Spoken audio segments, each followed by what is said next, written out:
friends, let's start making this beautiful coconut rice, sweet coconut rice or narari bhat. Now for this I've taken a cup of 1.5 cup of rice. I've taken basmati, I've washed it and soaked it for about 5 to 10 minutes. Then I've boiled about 2.5 to 3 cups of water. Once it comes to a boil, I'm going to add this rice and we're going to cook it till it's parboiled. That is, it shouldn't be completely cooked, it should be just a little bit undercooked. And then I'm just going to strain out all the excess water and keep the rice aside. Now our rice is ready. Let me take you through the other ingredients. Now here I have a cup of freshly grated coconut, a cup of sugar, 4 cloves, about an inch of cinnamon, 2 cardamoms or elaichi. I've just ground them to a powder. Some few saffron strands or kesar which I've soaked in some warm milk, and some almonds to just garnish our dish with. Now here in a pan I've heated about 2.5 tablespoons of ghee or clarified butter, and once it heats up I'm going to add the cloves and the cinnamon. That will nicely flavor the ghee. Now I'm going to add my freshly grated coconut and I'm going to fry this for at least about 5 to 7 minutes till the coconut, you get the lovely aroma of the coconut. Let it get nicely fried, in this lovely flavored ghee or toop or clarified butter. So the color also will change to just a little bit of a light golden brown. So this is very important if you want the rice to have the beautiful flavor of the coconut. So we're going to fry this. Now I'm going to add my cardamom powder or my elaichi powder and mix that in well. Now the sugar goes in. Now we're going to roast this or fry this till all of the sugar completely dissolves. We don't want any of the sugar granules in the rice. So we're going to again just fry it or saute it for about 5 to 7 minutes till all of the sugar and the coconut comes together very, very well. So this is also a very important step. So 5 to 7 minutes. And use freshly grated coconut for this dish because it really elevates the flavor of this dish. So like I said, another 5 to 7 minutes in frying or roasting or sauteing the coconut with the spices and the sugar.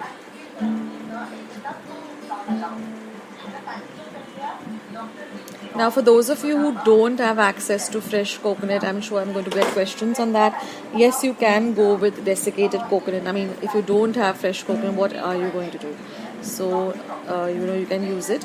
Now I'm going to add the rice. Now see that the rice has come to, room temperature. Now I'm going to add my saffron milk. And don't stir the mixture very much, just very lightly lift it up because we don't want the grains to kind of get mushy. That is why we parboil the basmati rice. Now I'm going to cover and cook this, and in intervals I'm just going to give it a little bit of a stir. So I'm going to cover and cook this for another 5 to 7 minutes.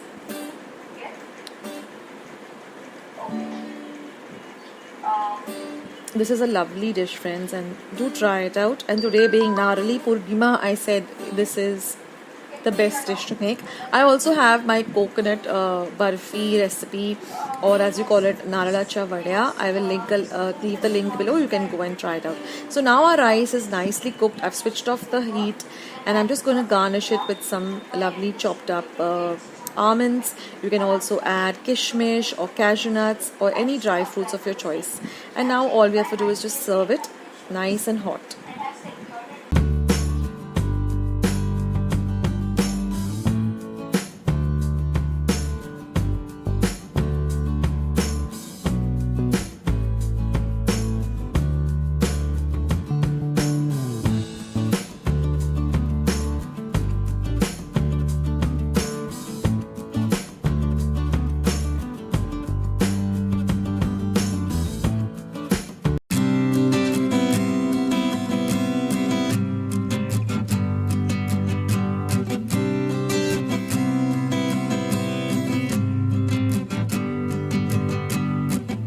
Now here I have taken about 2 cups of grated fresh coconut. or maybe one medium-sized coconut, which you can grate entirely. This is about 3/4 cup of milk, about 1 teaspoon of freshly ground elaichi or cardamom powder, and this is about 2 cups of sugar. Now I've just taken very little ghee and just greased this plate. And we're going to use a heavy bottomed pan like this. Now I put the flame on low and I've just added the coconut, the sugar and the milk into this heavy bottom pan. And I'm going to use a wooden spoon with a long handle. And we're just going to stir this mixture on a low to medium flame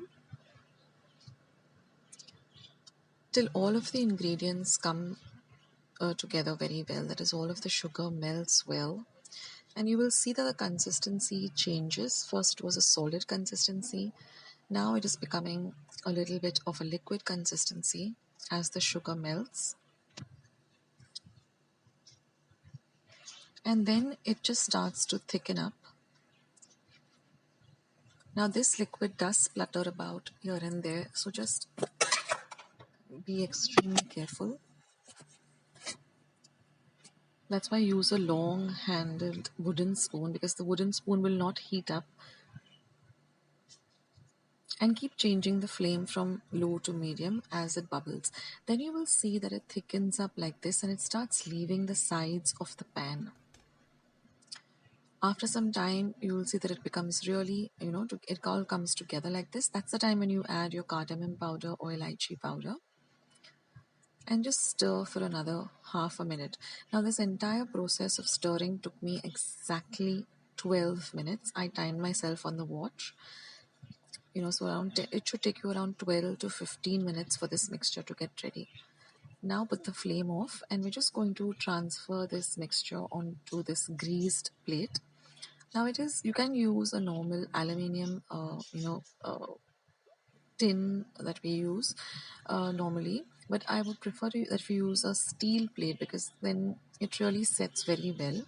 So if you have a small steel plate like this, just grease it with a very little bit of toop or ghee, or if you don't have ghee you can use even butter, but very little. Don't put too much, just about a drop of ghee. And then just take a wati like this, just put a little bit of ghee or butter on the top of the wati like this, and then just smoothen out the top of this vadi. Now this plate should have at least an inch of thickness, because we want the vadis to be nice and big and thick. We don't want them to be very tiny and small. So even if you have an aluminium tray, you can use that too. Just press it down with the vati, because the mixture is very hot, so don't try to do it with your hands. This will give it a very nice even texture. And then when the mixture is hot itself, just cut them into a desired shape. Now I like the square shape. And also if you want to add some color to this, so just before you add the cardamom powder, just add your food color. But I like it plain and white like this. It really looks very nice. And now we're going to let this sit for at least an hour. You can refrigerate it. I just kept it outside for about an hour to set, covered it and kept it outside. And then you just lift up each of the pieces carefully and you get these beautiful vadis. And they harden up also pretty fast, but they're still soft, yet, firm. They don't fall apart, or they don't have that barfi texture.